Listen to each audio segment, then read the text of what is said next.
என்னது மைக்ரோசாஃப்ட் கம்பெனியோட லேபில் நம்மளோட ஓன் ஹார்ட் பீட் சவுண்ட், நம்ம லங்ஸில் நடக்கிற இன்ஹேல் எக்ஸ்ஹேல் ஆகிற ஏரோட சவுண்ட், அண்ட் தென் நம்ம ஸ்டொமக்கில் நடக்கிற டைஜஷன் சவுண்ட் அண்ட் நம்ம ரத்த ஓட்டத்தோட சவுண்ட், இப்படி எல்லாமே நம்மளாலே கேட்க முடியுமா? Yes, of course. மைக்ரோசாஃப்ட் கம்பெனியோட ஹெட் குவார்ட்டர்ஸ் வாஷிங்டனில் இருக்குது. ஸோ வாஷிங்டனில் இருக்கிற கம்பெனியில் அவங்க ஒரு லேப் மெயின்டைன் பண்ணுறாங்க. அந்த லேப் தான் கின்னஸ் ரெக்கார்டில் இடம் பெற்றிருக்கு. எதுக்குன்னா the most silent place on the earth. So அந்த லேப் எவ்வளோ சைலண்ட்டான பிளேஸாக இருந்தால் நம்ம பாடியில் நடக்கிற ஃபங்க்ஷனிங்கோட சவுண்ட் நமக்கே கேட்குங்கிறது உங்களுக்கு புரிஞ்சிருக்கும். மோரோவர் அந்த லேபை அவங்க ஒரு தர மாதிரி ஃபவுண்டேஷனில் கட்டல, ஒரு ஸ்ப்ரிங் டைப்பான ஃபவுண்டேஷன் மேலே தான் கட்டியிருக்காங்க. அண்ட் அந்த லேபில் நிறைய layers of concrete and steel use பண்ணி கட்டியிருக்காங்க. அண்ட் அங்கே இருக்கிற ஒவ்வொரு வால்குள்ளேயும் அவங்க ஹை லெவலான ஃபைபர் கிளாஸ் வெட்ஜஸ் வச்சு கட்டியிருக்காங்க. அண்ட் நம்ம ஒரு நார்மல் ஹியூமன் பீயிங் பேசும்போது ஒரு 30 டெசிபிள் சவுண்ட் கேட்கும். டெசிபிள்ஸ்னா சவுண்டோட அளவு.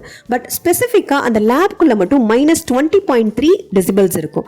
ஸோ இவ்வளோ நெகட்டிவ் டெசிபிள்ஸ் இருக்கிறனால தான் அந்த ரூம்குள்ளே உள்ள அந்த லேப்குள்ளே ஒரு ஹியூமன் பீயிங் என்ட்ரு ஆகும்போது நம்ம பாடியில் நடக்கிற டைஜஷன் சவுண்ட், நம்ம ஹார்ட் பீட்டோட சவுண்ட், நம்ம ரத்த ஓட்டத்தோட சத்தம், இது எல்லாமே நமக்கே கேட்குது.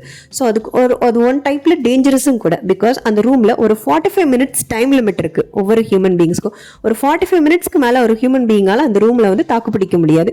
பிகாஸ் அதுக்கு மேலே இருந்தால் அவங்களுக்கு அந்த தலை சுத்து, வாமிட்டிங் சென்சேஷன், இது எல்லாமே வரதுக்கான சான்சஸ் அதிகமாக இருக்குது. மோரோவர் அவங்க இந்த லேபை ஓப்பன் பண்ணதுக்கு மெயின் ரீசனே, ஸோ அது மைக்ரோசாஃப்ட் கம்பெனிங்கிறனால அந்த கம்ப்யூட்டர் கீஸோட clicking sound and sound quality, speaker quality, sound செக்காக தான் ஓப்பன் பண்ணாங்க. ஸோ இந்த மாதிரி இன்ட்ரெஸ்டிங் ஃபேக்ட்ஸ் தெரிஞ்சுக்கிறதுக்கு to subscribe my channel. Thank you.